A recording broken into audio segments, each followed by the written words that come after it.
After several hours of search, while scattering the room, she came across bundles of money in the room.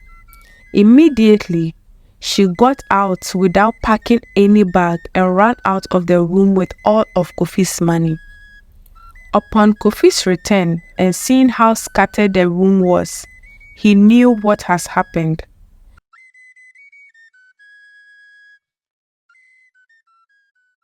In the heart of a town called Asante, there lived a lady called Didy. She was known for her boundless love and sweet spirit.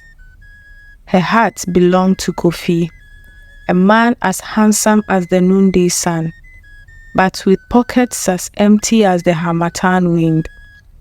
Didy was not like the other ladies who were against Kofi because of his lack of wealth. She saw ambition in his eyes. She believed in him.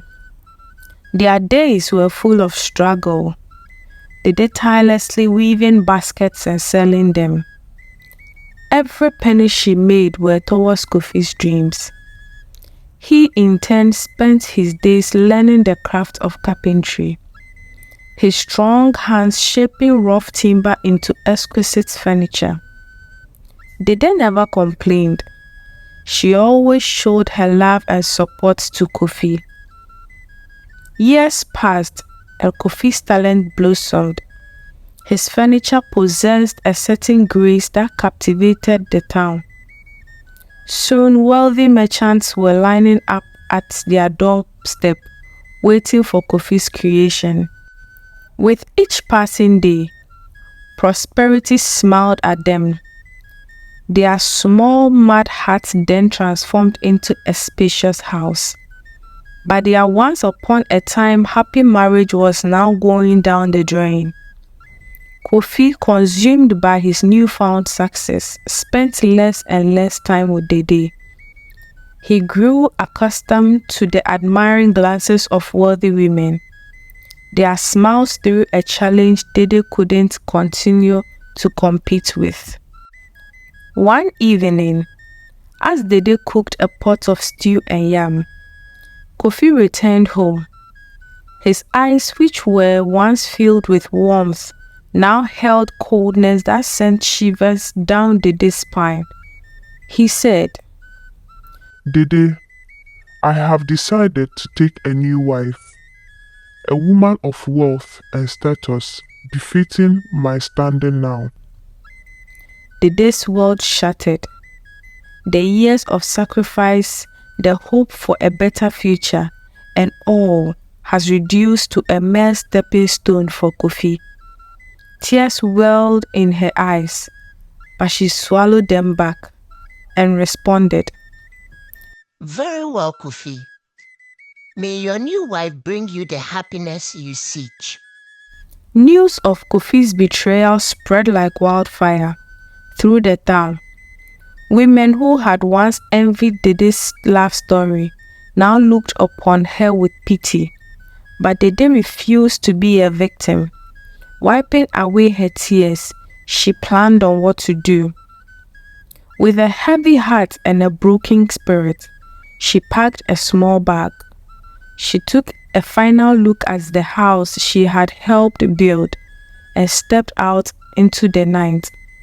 Although with nothing but few clothes on her back and a burning hope in her heart, she ventured into the unknown. She wandered on the streets without knowing where to start from. She pressed on. Days bled into nights, hunger gnawing at her stomach, yet she refused to give in to despair. One day, when she wandered on the streets, looking so tired and feeling hungry, she fell down on the streets. A young man named Kwame, who was driving along, saw her lying down there. He parked his car and attended to her. Didy woke up in the house of Kwame, a very beautiful room with a very serene atmosphere. She asked who he was and why she was in his house. Kwame told Didy how he had collapsed in the middle of the street and how he brought her home. Dede in turn explained to Kwame how she's been cheated and how she ended up in the streets. Kwame, touched by Dede's story, decided to help her.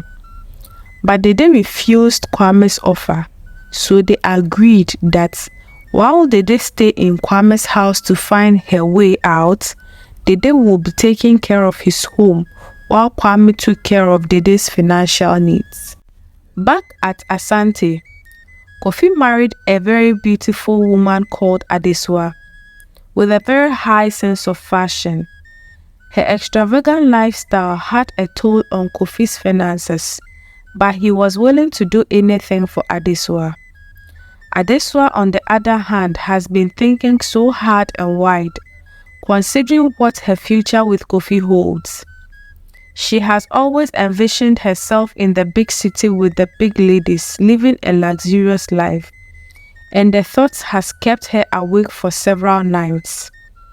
One day, while Kofi went out for work, Adesua searched the whole house, looking for Kofi's money.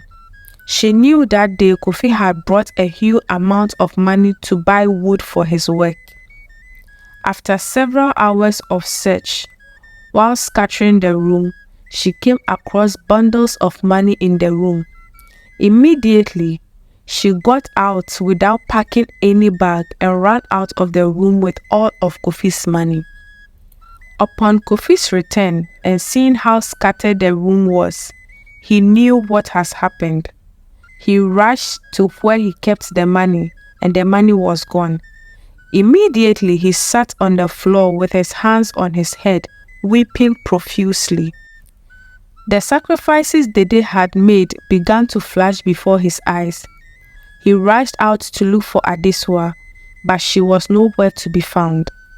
He knew his business would be greatly affected by the disappearance of the money. After many years of pushing, Kofi became poor again, poorer than he was. At that time, he yearned for Dede again, but she was nowhere to be found. Back at Kwame's house, he proposed to Dede and she gladly accepted. The two decided to get married and live happily ever after.